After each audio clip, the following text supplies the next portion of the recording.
Hello শিক্ষার্থী বন্ধুরা, তোমরা কেমন আছো? আশা করছি সবাই ভালো আছো। গত ক্লাসে আমরা পড়েছিলাম আর্টিকেলের ইনডেফিনিট অংশটা, যেটাতে আমরা ব্যবহার শিখেছি এ এবং এন কোথায় বসবে। আজকে আমরা পড়বো আর্টিকেলের ডেফিনিট অংশটা। ডেফিনিট অংশটা কোথায় বসবে সেটা নিয়ে আজকে আমরা আলোচনা করব। ডেফিনিট অংশে কি ছিল? দা। তাহলে আমরা কখন দা আর্টিকেলটা ব্যবহার করব? যখন কোনো কিছু নির্দিষ্ট করে বুঝাবে এবং যেটা একদম ইউনিভার্সাল ট্রুথ এবং স্পেসিফিক্যালি বুঝাবে যে এইটাই, তখন আমরা দা ব্যবহার করব।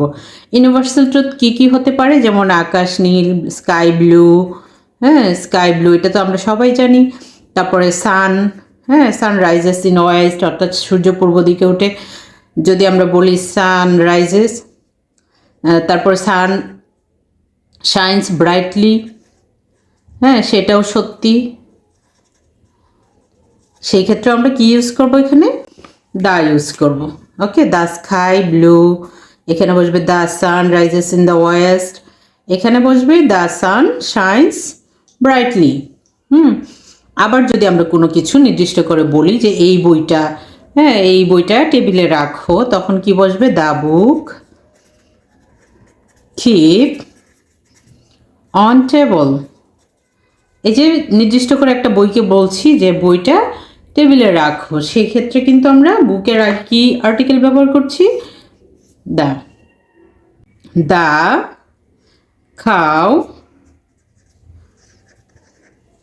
Is a domestic animal. Domestic animal, এটাও সত্যি। খাওয়া হচ্ছে ডোমেস্টিক অ্যানিমেল, সেক্ষেত্রে কিন্তু আমরা খাওয়ার আগে কি ব্যবহার করলাম? দা। তাহলে বুঝতেই পারছো কখন আমরা দা আর্টিকেলটা ব্যবহার করব? যখন কোনো কিছু নির্দিষ্ট করে বোঝায়, যখন কোনো কিছু সত্যি মানে ইউনিভার্সাল ট্রুথ হয়, সেই ক্ষেত্রে কিন্তু আমরা দা আর্টিকেলটা ব্যবহার করব। যদি কোনো নির্দিষ্ট ড্রেস বোঝায় তাহলে হবে দা ড্রেস। যদি নির্দিষ্ট বই বোঝায় তাহলে দা বুক। তাহলে বুঝতেই পারছো দা কোথায় বসবে। এবার আমরা কিছু প্র্যাকটিস করব। যেমন দেখো, এখানে আমি বসিয়ে রেখেছি। যেমন এখানে আই এর ফার্স্ট লেটার হচ্ছে কি? ভাওয়েল, সেক্ষেত্রে আমরা এন ইউজ করব। হর্সের ফার্স্ট লেটার কনসোনেন্ট, সেক্ষেত্রে আমরা এ ব্যবহার করব। ফ্যাটের ফার্স্ট লেটার কনসোনেন্ট, সেক্ষেত্রে আমরা কি ব্যবহার করব? এ গুড অরেঞ্জের ফার্স্ট লেটার কি? অ, সেক্ষেত্রে আমরা এন ইউজ করব।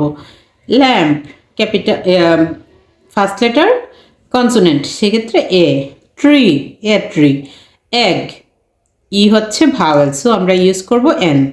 দেয়ার is the book on the table, এখানে একটা বই আছে দ্য বুক, এই যে the book on the table মানে নির্দিষ্ট একটা বই নির্দিষ্ট টেবিলের উপরে আছে, সেই ক্ষেত্রে আমরা দা ব্যবহার করেছি।